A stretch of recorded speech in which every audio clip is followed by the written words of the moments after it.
गुलाब सिंह ने करवाया सूरज के पापा को किडनैप, तो अब सूरज और ईशा मिलकर ढूंढेंगे अपने पापा को।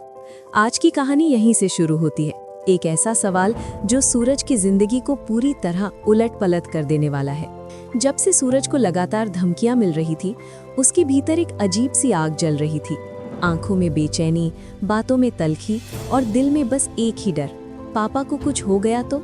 लेकिन सूरज ये नहीं जानता था कि ये सारी चालें किसी बाहर वाले की नहीं, बल्कि उसी इंसान की थी जिसे वो अब तक अपना हमदर्द समझता आया था, गुलाब सिंह।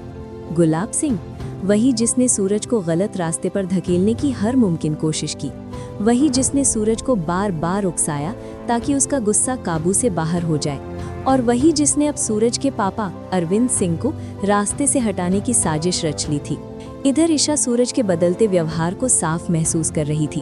वो जानती थी कि सूरज का गुस्सा उसकी सबसे बड़ी ताकत भी है और सबसे बड़ी कमजोरी भी। इसलिए वो हर कदम पर सूरज को संभालने की कोशिश करती रही। एक दिन जब सूरज अपने पापा की हालत को लेकर बेहद परेशान था, ईशा ने उससे वो बात कहलवा ली जो शायद कोई और नहीं कर सकता था। सूरज ने कहा, आज से जो तुम कहोगी वही करूंगा, तुम्हारी हर ख्वाहिश पूरी करूंगा।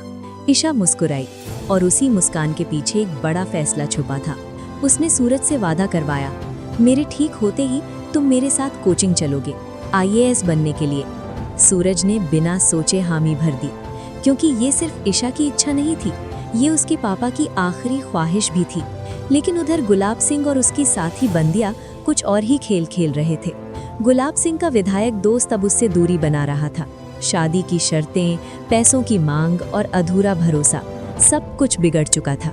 और ऐसे में गुलाब सिंह को एक ही रास्ता दिख रहा था, सूरज को हमेशा के लिए अपना गुलाम बना लेना। बंदिया ने ठंडे दिमाग से कहा, सूरज सबसे ज्यादा अपने पापा से प्यार करता है। अगर अरविंद सिंह ही रास्ते से हट जाए तो सूरज टूट जाएगा। या तो सूरज किसी को मार बैठेगा, या फिर पापा को बचाने के चक्कर में खुद जेल चला जाएगा। दोनों ही हालात में ईशा को वापस लाना आसान हो जाएगा। गुलाब सिंह ने हामी भर दी, और उसी रात अरविंद सिंह को किडनैप करने की साजिश रच दी गई। अगले दिन सूरज और ईशा कोचिंग के लिए निकले ही थे कि सूरज को एक अनजान नंबर से मैसेज मिला, अगर अरविंद सिंह को बचा सकते हो तो बचा लो। सूरज का खून खौल उठा। उसने तुरंत बंटी को फोन लगाया, पता करो कौन है ये और किसकी हिम्मत हुई मेरे घर तक आने की। उधर घर में ताई माँ ये सब सुनकर बेहोश हो गई। सूरज ने उन्हें संभालते हुए कहा, पापा को कुछ नहीं होगा, मैं हूं ना। लेकिन सच ये था कि सूरज खुद अंदर से टूट रहा था। और तभी सूरज की आंखों के सामने कुछ गुंडों ने अरविंद सिंह पर हमला कर दिया। सूरज दौड़ा, हाथ उठाने ही वाला था कि अरविंद सिंह ने कसम दे दी, हाथ मत उठाना। उस पल सूरज का गुस्सा उसके आंसुओं में बदल गया। वो पापा को लेकर अस्पताल भागा। लेकिन कहानी यही नहीं रुकती। अरविंद सिंह एक बड़ा राज छुपाए हुए थे। वो बीमार नहीं थे। डर था कि अगर डॉक्टर ने सच जान लिया तो सूरज और ज्यादा उलझ जाएगा। इसलिए वो अपने दोस्त आदित्य के साथ दूसरे अस्पताल चले गए, और यहीं से सबसे बड़ा भ्रम पैदा हुआ। सूरज को लगने लगा कि उसके पापा को फिर से किडनैप कर लिया गया है। लेकिन आदित्य अरविंद सिंह को सुरक्षित घर ले आता है और ईशा से कहता है, सूरज को सच मत बताना, कह देना इलाज चल रहा है। क्योंकि कभी कभी सच हिम्मत नहीं बल्कि हालात तोड़ देता है। अब सूरज और ईशा एक तरफ पापा को ढूंढने में जुटे हैं, और दूसरी तरफ गुलाब सिंह का सच धीरे धीरे सामने आने वाला है। जिस दिन सूरज को पता चलेगा कि उसका दुश्मन बाहर नहीं घर के अंदर था, उस दिन गुलाब सिंह की गुलामी खत्म होगी। और उसी दिन सूरज अपने परिवार, अपने सपनों और IAS बनने के रास्ते पर मजबूती से खड़ा होगा। कहानी अब उस मोड़ पर है जहां एक फैसला सब कुछ बदल सकता है।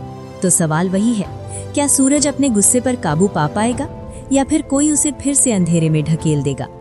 ईशा ने जिस तरह सूरज को IAS बनने के लिए मोटिवेट किया, वो सीन दिल जीत लेने वाला था। अगर आप भी ईशा से इंस्पायर हुए तो हार्ट कमेंट करो। ईशा के बिना सूरज अधूरा है। अग्री हो तो यस लिखो W। क्वीन ईशा सुप्रीमेसी, जिसे भी लगता है ईशा सबसे ज्यादा मैच्योर कैरेक्टर है, वो इमोजी ड्रॉप करो। आप क्या चाहते हो? A, ईशा और सूरज मिलकर गुलाब सिंह को एक्सपोज करें। B, ईशा अकेले अपने दिमाग से गेम पलट दें। कमेंट में A या B लिखो।